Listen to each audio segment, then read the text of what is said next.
парламент өзгөртүү түзөтүүлөрдү демилгөлө 80 депутаттан кем эмес депутаттарга таандык.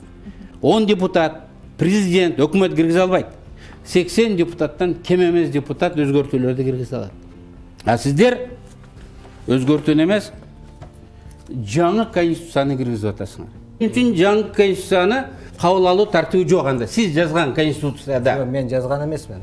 Ким түзгөн? 80 депутат демилгечи болуп, мага чейин иштеп чыккан эксперт юристтер деп аткандан кийин ошол топтон сураш керек.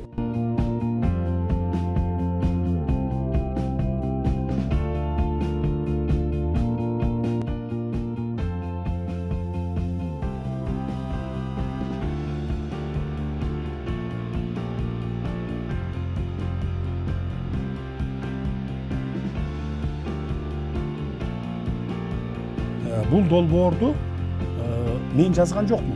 Ким түзгөн? Мунун башында Бекболсун Бөрүбашев, Кадыр Кошалиев, Азимбек Бекназаров, Баяз Турал баштаган жана андан башка 20-дан ашык адам турат, авторлор.